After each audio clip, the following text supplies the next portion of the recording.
예, 한방정신과 기본개념 연속되는 설명입니다. 기본개념 2입니다. 5개의 단어가 나옵니다. 한 단어에 2글자씩 되어 있으니 총 10개의 한자가 나옵니다. 이 중에서 3개의 한자만 잘 이해하면 됩니다. 더구나 그 3개의 한자 중에서 하나는 앞에서 이미 배운 것이고 앞선 동영상에서 배운 한자이고 나머지 2개는 이 동영상을 보기 전부터도 알 수 있는 한자일 수 있습니다. 모르는 것이라면 저와 함께 알아보도록 하지요. 먼저 의입니다. 앞서 말씀드렸던 것처럼 생각의 토양입니다. 우리가 보고, 듣고, 배우고, 생각했던 것 중에서 우리의 마음에 남아있는 것이 의가 됩니다.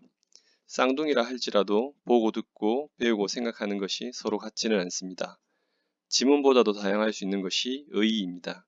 그렇기 때문에 같은 것을 보더라도 사람마다 서로 다른 생각과 감정이 일어납니다. 이렇게 의에서 출발해서 어떤 대상을 만났을 때 일어나는 서로 다른 생각과 감정을 심이라고 합니다. 마음이라고 하죠. 한자는 같은 글자를 써도 맥락에 따라서 서로 다른 의미를 뜻하는 경우도 있습니다. 어떤 경우에는 생각과 감정을 포함해서 생각과 감정이 그친 상태까지 포괄하는 의미로 마음 심자를 쓸 때도 있는데 여기서 심은 어떤 대상을 만났을 때 또는 자신도 모르는 사이에 불쑥 떠오르는 생각과 감정을 말한다고 볼 수 있습니다. 강박증, 불안증, 우울증, 공황장애와 같은 정신의 병, 마음의 병이 있습니다.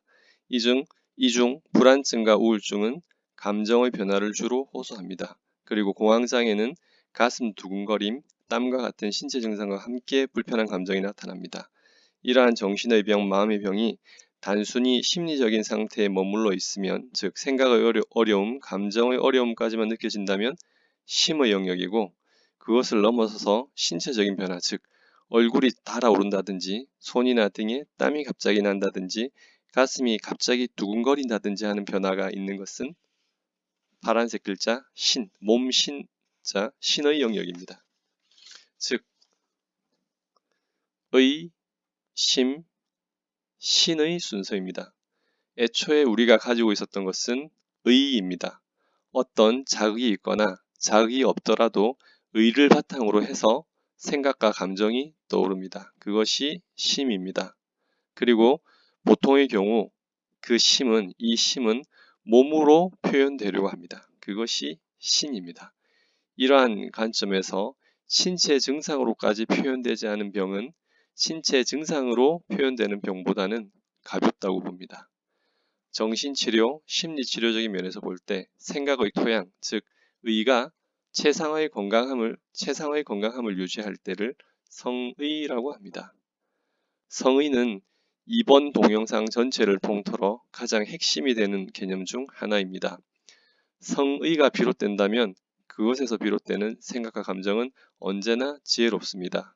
즉, 성의 이후에 그것에서 비롯되는 건강한 생각과 감정의 극치를 정심이라고 합니다.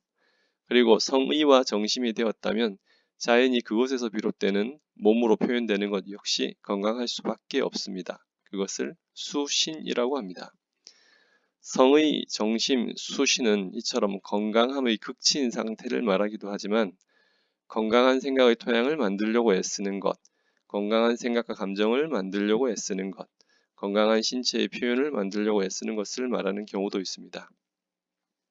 중요한 것은 먼저 생각의 토양이 있고 그것이 바탕이 되어서 어떤 사건, 사물을 만났을 때 각자의 독특한 생각과 감정이 만들어지고 그렇게 만들어진 생각과 감정, 즉 내면의 것은 외면으로 드러나려고 하며 그것이 바로 마지막 신에 해당하는 것입니다.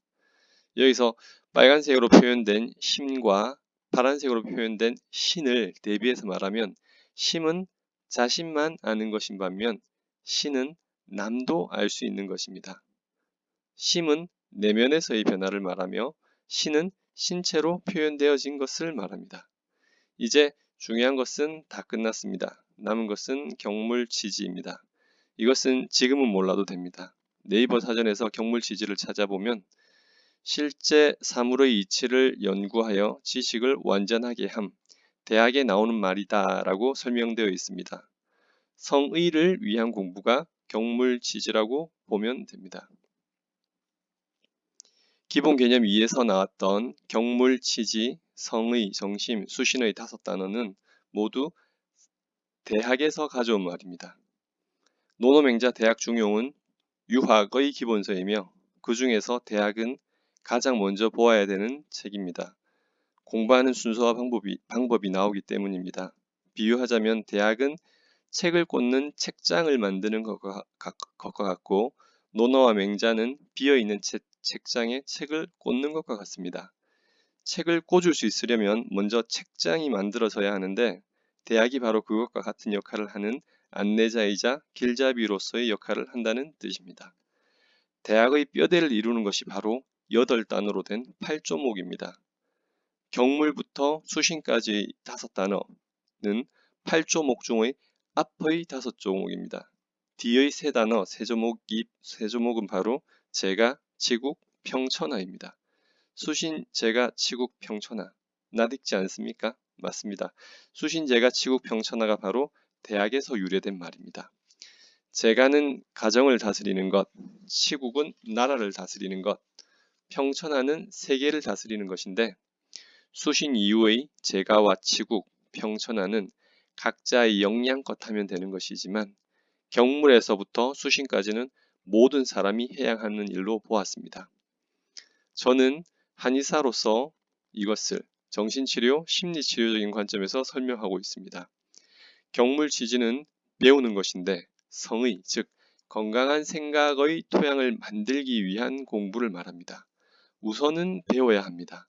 배워서 자신이 기존에 가지고 있던 가치체계와 비교해서 더 낫다면 선택해서 삶의 일부로 만드는 과정을 밟아 나가면 됩니다. 배웠는데 그것이 자신이 가지고 있던 것과 비교해서 못하다면 버리면 됩니다. 하지만 우선은 배워야 합니다. 이미 성현들이 제시한 것들이 적지 않음에도 불구하고 그것을 배우지 않고 단지 자신의 경험과 자신의 생각으로서 모든 것을 해결하고자 한다면 물론 그렇게도 살 수는 있겠지만 과연 그것이 현명한 것인지는 모르겠습니다. 여기까지가 기본 개념 2에 대한 설명입니다. 좀 더 자세한 설명을 알고 싶은 분이 있다면 마음분석이라는 책을 권해드립니다.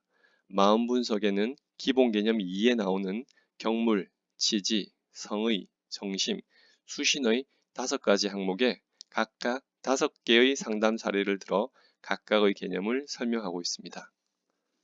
기본 개념 3은 다음 동영상에서 설명드리겠습니다.